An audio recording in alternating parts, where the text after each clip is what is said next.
Son algunas sospechas moderadas de inmunodeficiencia primaria. Alta sospecha, infección crónica, infección recurrente más de lo esperado, agente infeccioso inusual, mejoría parcial entre episodios, respuesta incompleta al tratamiento. No hay respuesta adecuada al tratamiento.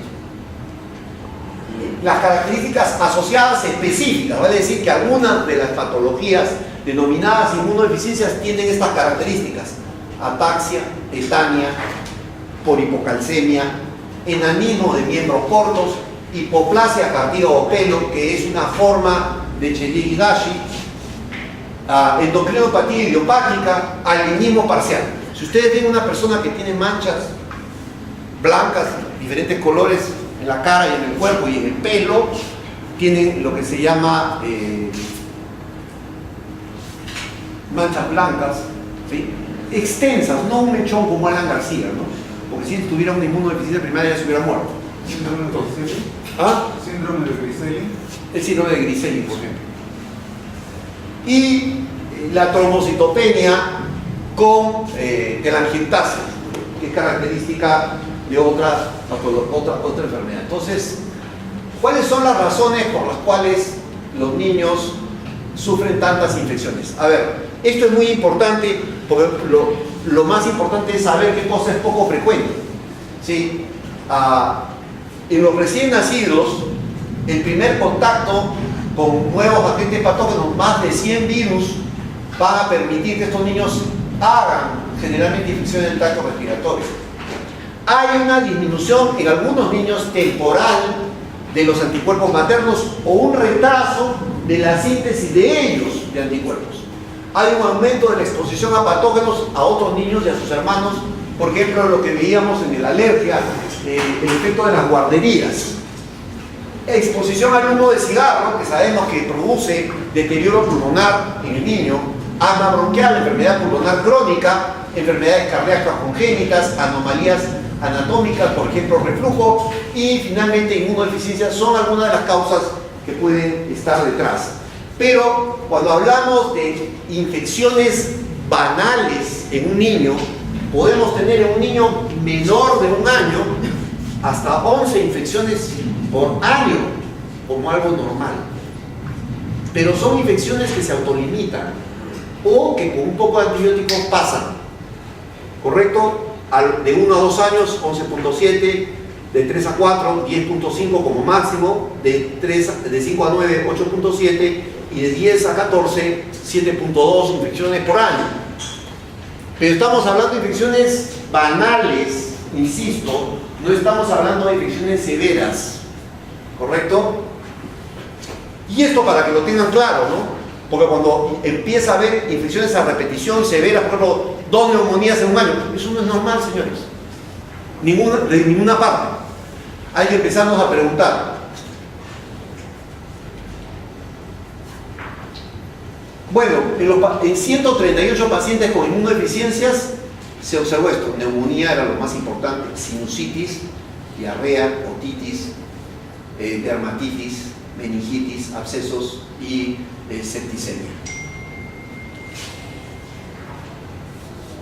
Esto sí tienen que aprender, parte del examen, ¿correcto? Ya. Entonces, inmunodeficiencia combinada severa, o sea, falla las células T y B, Giardia, toxoplasma y criptosporidio e isopora. Hipoplasia tímica, bacterias piógenas, Pneumocystis carini y esto igual. Agamaglobulinemia ligada al cromosoma X, micobacterias, Pneumocystis, otros hongos y virus. Así como, o sea que la pregunta podría ser, presenta positivo Giardia y bacterias piógenas. La hipoplasia presenta positivo micobacterias, virus y hongos.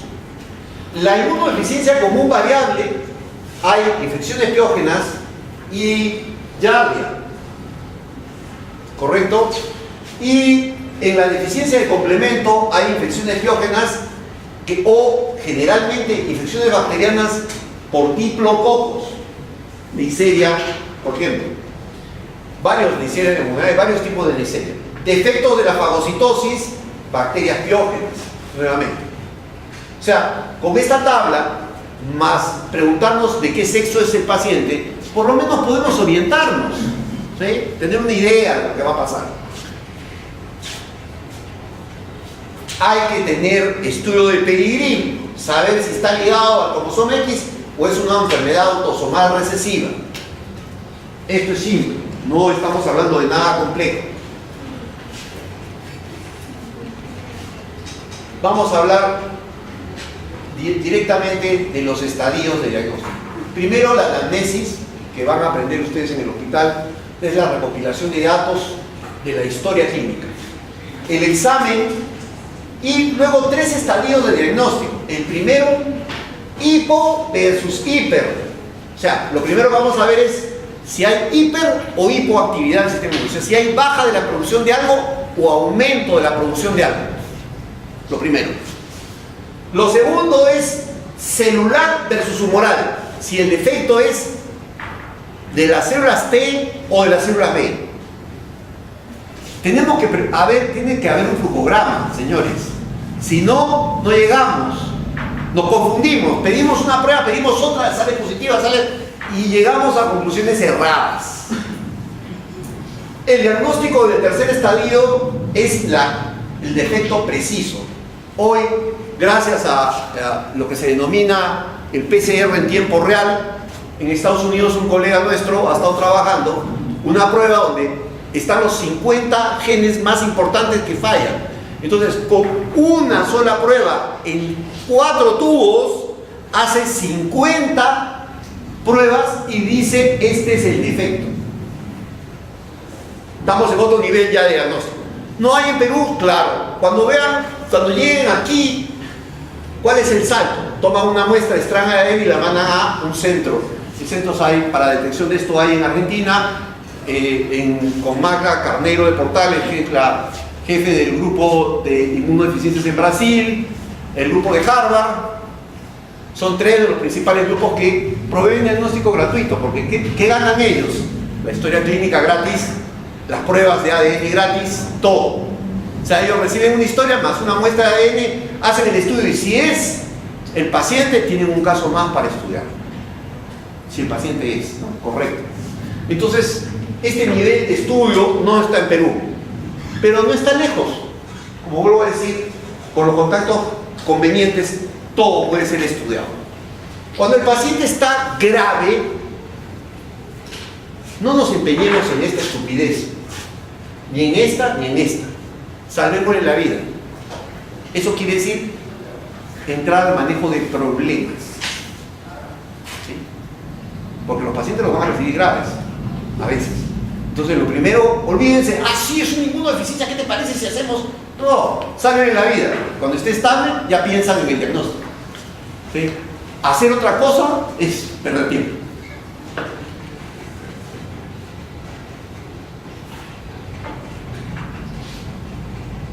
Vamos a hablar de la clasificación. Lo fundamental, desórdenes de la inmunidad específica, desórdenes del complemento y desórdenes de la fagocitosis. Cuando hablamos de inmunidad específica, defectos de células B, defectos de células T o defectos combinados. Ya sabemos, un tipo tiene una meningitis severa, ¿sí? Y ha sido a repetición, tendríamos que pensar, y que hay varias infecciones por diplococos, tendríamos que pensar en un desorden del complemento. Si el sujeto tiene infecciones a repetición y además tiene un lupus-like, tenemos que pensar en defectos del complemento. ¿Sí?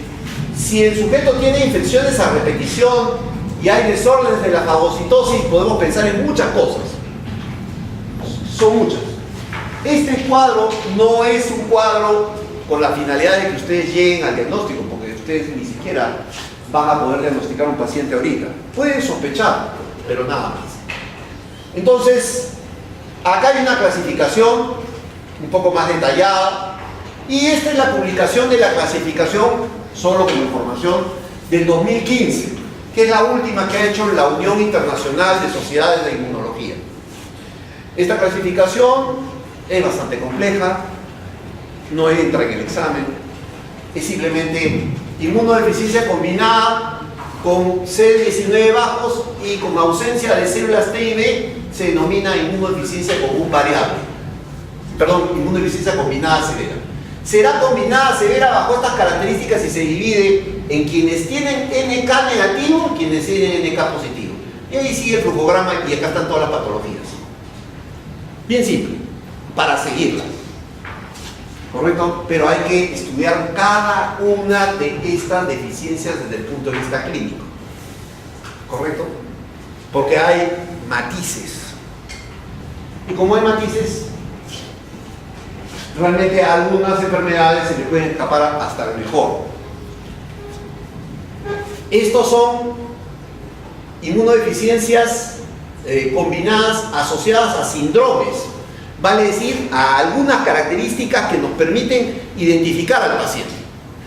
Y ahora vamos a ver que hay algunos que ustedes lo ven entrar y dicen, ¡ah, esa es tal cosa! Ya está, se acabó. Solamente mirándolo.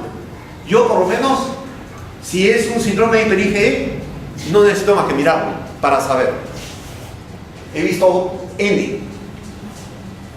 Ok, predominantemente anticuerpos. Acá tienen deficiencia de IgE, deficiencia de IgG, de IgA, o deficiencia combinada, deficiencia de IgM, deficiencia de IgA, IgA normal con otras deficiencias y finalmente linfocitosis congénita relacionada a la célula B, que es casi como un linfoma B.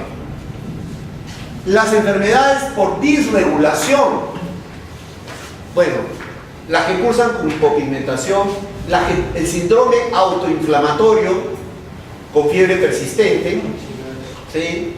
El síndrome asociado a linfoproliferación por Epstein-Barr, el síndrome parecido a un linfoma leucemia, el ALSP, con esplenomegalia, adenopatía, defecto de la apoptosis de linfocitos, si hay defecto de la apoptosis hay linfocitosis, y entonces por eso es que se confunden, y en defectos de la regulación inmune con colitis, y finalmente interferopatías, o sea, defectos del interferón. Y defectos congénitos en el número, la función o ambos, neutropenia, sindrómico, no sindrómico y otros que permiten usar el NBT.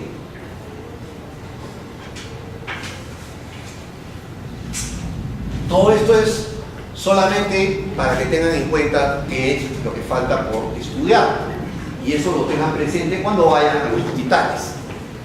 Defectos intrínsecos y de la inmunidad innata.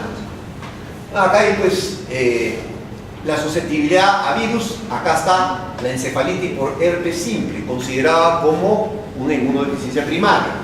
La presencia de verrugas con hipogamaglobulinemia y con mielocatexis.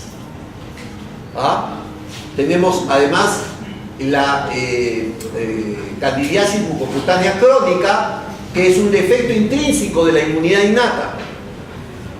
Vamos a ver algunos casos de esos. Los síndromes llamados autoinflamatorios, como el síndrome hiper-IgD, que son varios, por inflamación recurrente sin noxa, por inflamación con rayo urticarial, con inflamación estéril de hueso, articulación o piel y otros. Todos estos síndromes, ahora yo tengo una charla específica de estas enfermedades, 40 diapositivos para mirar síndrome por síndrome. Ahora ustedes me preguntan, yo no sé, pero yo empiezo agrupando los defectos, ¿sí? Esto no es así de simple, esto no se aprende de la noche a la mañana, ¿correcto? Pero el estar allí ayuda bastante.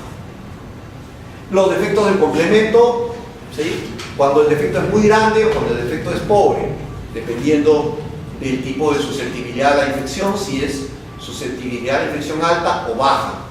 Si es alta, infecciones biógenas recurrentes e infecciones de Neisseria. Si es baja, síndromes similares al lupus, ¿sí? Síndrome urémico hemolítico atípico y otros, como por ejemplo la falta del inhibidor de C1q que da la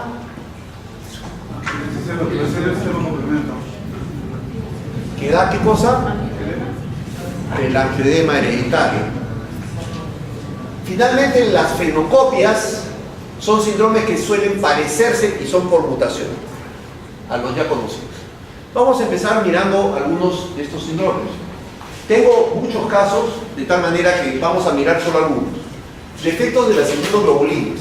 La agamaglobulinemia es el defecto más grueso de las inmunoglobulinas. Es una falla de células de CD19, 20 y 21, que son las precursoras de maduración de las células B.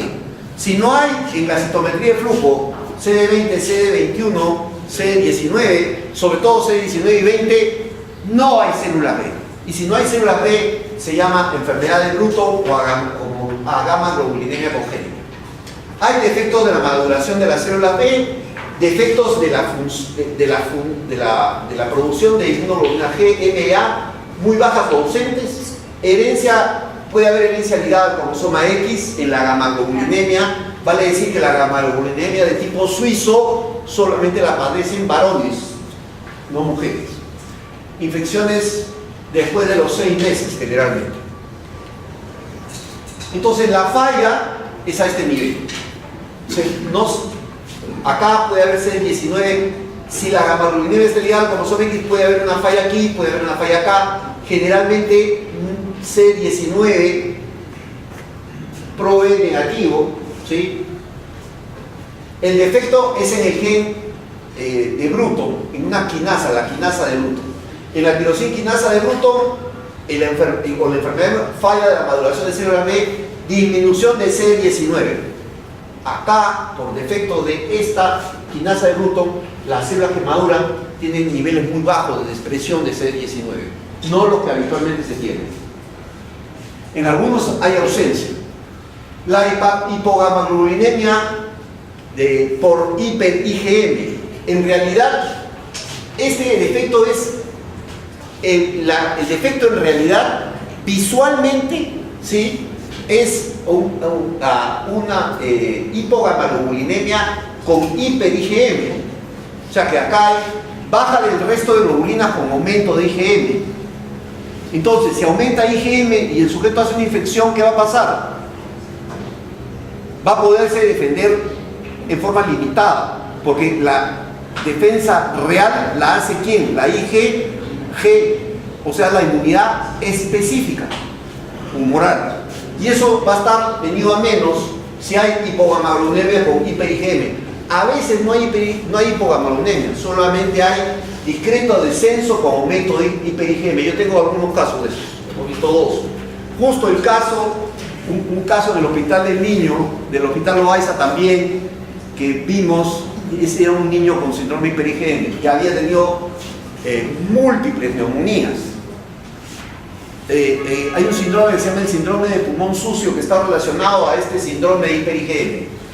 Defecto del CD40 ligante, o sea, falla la expresión del CD154. Defecto del CD40 o las vías de activación, baja IgG o IgA, IgM normal o elevada e infecciones recurrentes. El defecto se da como sigue. Esto es una célula T y esta es una célula B. La célula B puede presentar un antígeno al TCR, primera señal. Segunda señal, ¿qué cosa es? Las moléculas de adhesión se tienen que complementar. El FA1 con AICA1. La tercera señal es la señal de activación. Llamamos la coseñal, CD28 con CD80. Y la cuarta señal es el llamado CD40 ligante con CD40. El CD40 ligante se llama CD154. Cuando esta señal falla, la señal que libera citoquinas de la célula T a la célula B inducen a que la célula B ya no haga switching de inmunoglobulinas, sino se queda atascado solamente sintetizando IgM. Y ya entenderán ustedes que si el grueso de las poblaciones B solo pueden sintetizar IgM, cuando haya que mantener una respuesta sostenida a un germen, en el primer estadio va a haber algún nivel de defensa, pero luego no, porque no va a haber inmunidad específica de tipo IgG contra el agente patógeno que ha entrado. Bueno, esto es más o menos lo mismo. Y aquí tiene un niño con síndrome hiper-IgM, y esta niña tan linda también tenía síndrome hiper-IgM y falleció en Australia. Diagnóstico temprano, tratamiento temprano, vida normal. O sea, si nosotros logramos ponerle inmunoglobulinas a estos niños y hacer un manejo apropiado de antibióticos, estos niños pueden sobrevivir bastante bien. Si hacemos un trasplante de médula y corregimos el defecto, también. Por ahora no hay genoterapia para esto.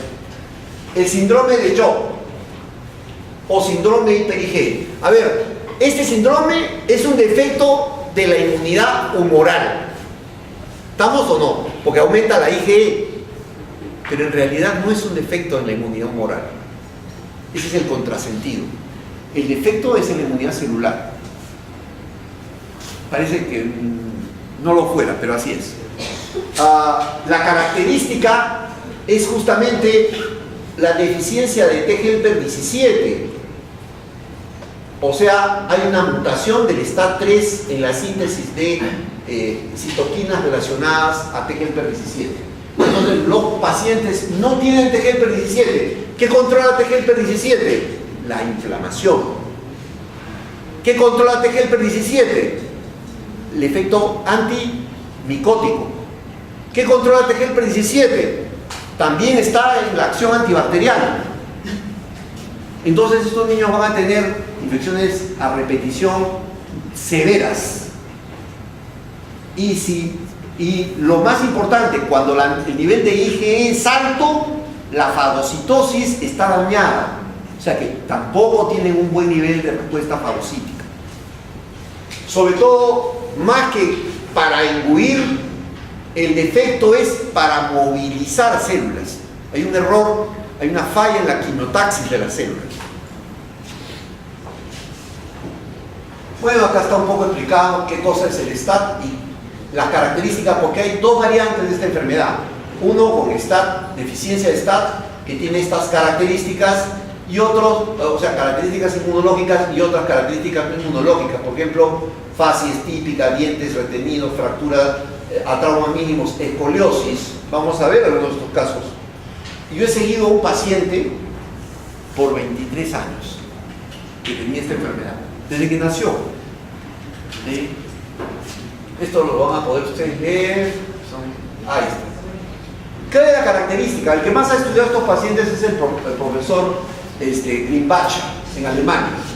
Nosotros estuvimos con Grimbacher hace algunos años en un congreso, coincidimos y tuvimos la oportunidad de poder pedirle su presentación, y parte de la presentación está acá. Niños con rash temprano, ¿sí? Lo presentan casi 75 en las series de Grimbacher, que tienen más de 100 pacientes, 90 que tienen 90 y 12 pacientes. Grimbacher es el que mejor ha estudiado esto. Eczema severo, ¿sí? Grimbacher, 30 pacientes, y Belorwaski tiene 144, tienen eczema muy severo. Neumonías a repetición es la característica, pero hay una característica aún más interesante. Las neumonías dejan bulas en el pulmón, y son bulas que en realidad cada neumonía va dejando bulas que van permitiendo que las infecciones a repetición finalmente lleven a veces a la necesidad de la exéresis de un pulmón, como es el caso de este paciente, ¿no? Neumatoceles, o sea, las bulas, ¿sí? Miren, Grimbacher 85, 100. Es más, Grimbacher se tomó la molestia de tabular esto y hacer una puntuación. Entonces, cuando ustedes tienen un paciente, cogen la tabla de Grimbacher y dicen, a ver, tiene esto sí, tiene esto sí, tiene esto sí, tiene esto sí. Entonces la probabilidad es altísima de que sea un síndrome hiper-IgE. Así de simple, así se ha convertido esto. Pero hay que conocer la tabla de Grimbacher. Ahí tienen un pulmón de un paciente con síndrome hiper-IgE. Micosis. Es otra característica, micosis recurrente. IgE más de 2000. Cuando digo más de 2000, ¿cuál es el valor normal de la IgE? 100.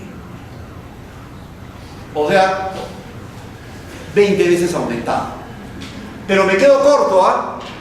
Porque yo he visto IGEs en pacientes de ese tipo de 20.000, 25.000, 28.000.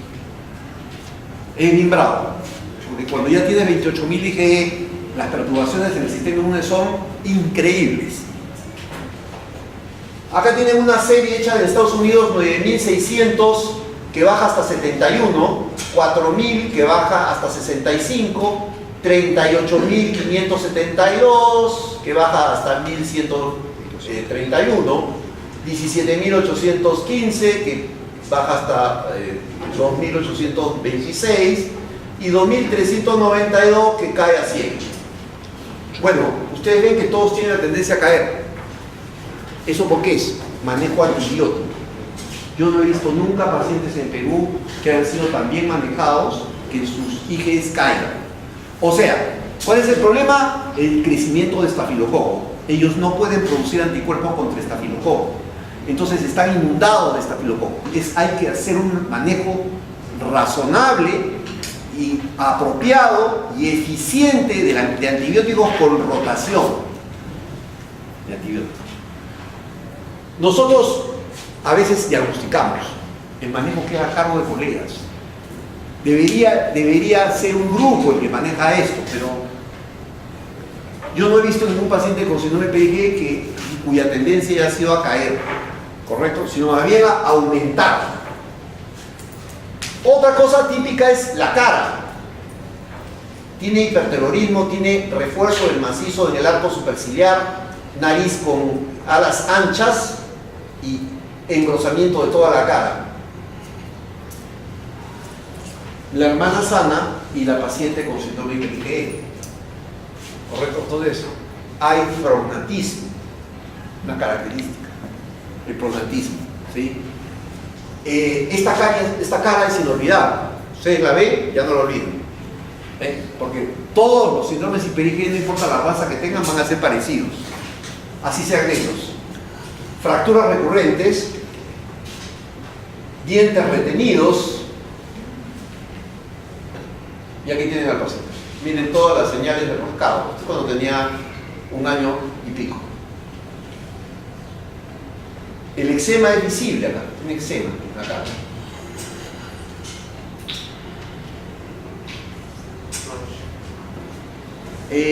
Una característica del eczema de los pacientes con inmunodeficiencia primaria por IgE, el rash no es en las zonas de flexura que normalmente tienen los pacientes con atopía, con dermatitis atópica. Esto es antiatópico. Se da cuenta que está acá, se da cuenta que está acá, se da cuenta que está en la espalda.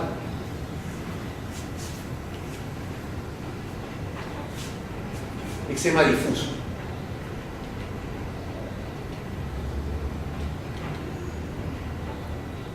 Absceso con cirugía, ¿sí? Para la limpieza. Hizo un absceso. O sea, hacen abscesos de nada. A este paciente yo le he contabilizado más de 10 abscesos, inclusive uno retrotiroideo, que fue drenado. Tenía una bola ahí que puso. Este es otro niño. 2 hermanos, los 2 con síndrome hiper-IgE. Lamentablemente no pude tener muestras de sangre porque hubiera sido ideal tener ADN. Porque este era un defecto que venía de familia. Acá, cuando uno ve estos casos, lo ideal es sacarle ADN al papá, a la mamá, ya el propósito y sus hermanos sanos, para ver dónde está el defecto. Ahora se hace lo que se llama análisis amplio del ADN, mapeo de todo el ADN, lo que llaman wide gene analysis. Entonces, este paciente también presenta lesiones. Pueden ser flexurales, en el caso de él son flexurales, pero miren, no es aquí nomás, se nos extiende. ¿Sí? Esta es una niña que viene afligida. Miren las manos. Se llama síndrome de Job, porque a Job Dios lo castigó y lo llenó de llagas. Se llenan de llagas. Miren las lesiones. La niña recibió inmunoterapia y falleció de linfoma. Estos niños pueden moverse hacia neoplasias también. Nosotros trabajamos en algunos pacientes con síndrome de hipericrea, ustedes ven acá, trabajamos eotaxina, porque los pacientes presentan en realidad